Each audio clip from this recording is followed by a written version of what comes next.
On en parle depuis longtemps, mais ça commence mercredi à Montréal. Les yeux du monde qui seront rivés vers la métropole alors que 196 pays seront représentés à cette grande conférence environnementale. Enfin, on attend jusqu'à 15 000 personnes, des ministres de l'Environnement, des militants environnementaux, des experts et des représentants de la société civile. Ils vont avoir une dizaine de jours pour s'entendre sur un nouveau plan pour protéger la biodiversité. Ça couvre nos espèces vivantes ou leurs espaces de vie. Mais on prévoit d'autres invités à la COP 15, des manifestants qui croient que ce type de conférence, ça ne change pas grand-chose et qui veulent perturber l'événement. J'en parle ce matin avec Jean Lemire, biologiste et émissaire au changement climatique au gouvernement du Québec. Bon matin, M. Lemire. Bon matin. La COP 15, là, qu'est-ce que ça change dans notre situation climatique mondiale? Là? À quoi ça sert de tenir cette conférence-là à Montréal? Là? En fait, la biodiversité, c'est l'ensemble du vivant, hein. C'est le tissu vivant de la planète. Donc, c'est ce que l'on mange, c'est ce qui nous soigne, c'est ce qui nous habille. C'est beaucoup plus que les animaux et les plantes.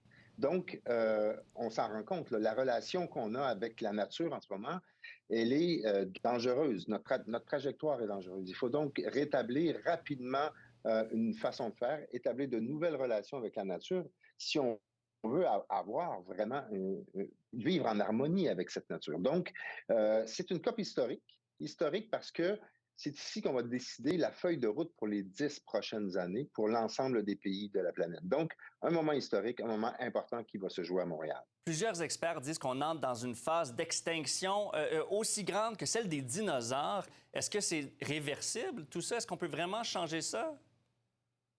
C'est la bonne nouvelle, c'est que si on met les efforts maintenant, on va être capable de renverser cette situation. Mais jamais dans l'histoire de l'humanité, on a vu des taux d'extinction aussi élevés.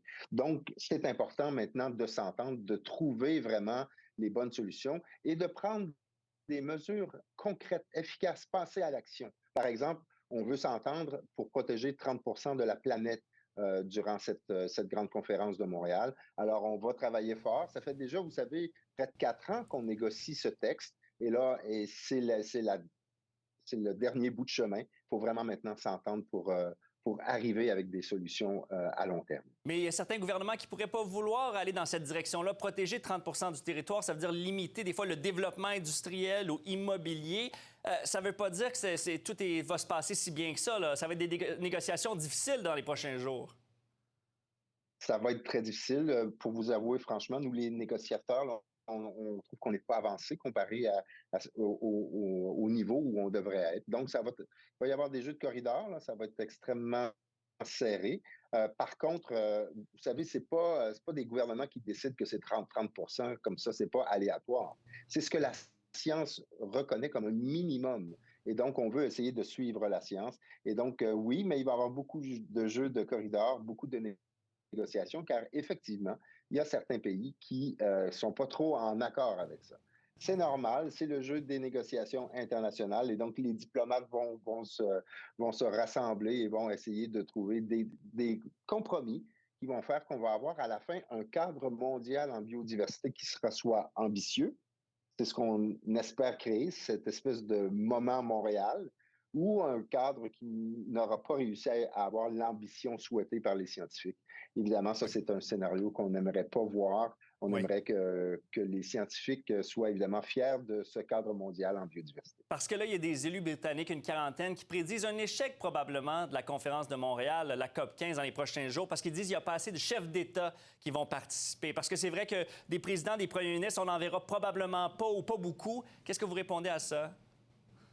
Non, ça m'inquiète pas. Vous savez, en biodiversité, je prends ce qu'on a fait en 2010 à Haïti, par exemple. Il n'y avait pas beaucoup de chefs d'État. C'est normal dans une COP biodiversité. Ça se joue beaucoup au niveau des ministres de l'Environnement. Donc, moi, ça ne m'inquiète pas, ce niveau-là. Il va falloir, par contre, que les directives données aux ministres de l'Environnement soient claires pour avoir un cadre qui est ambitieux.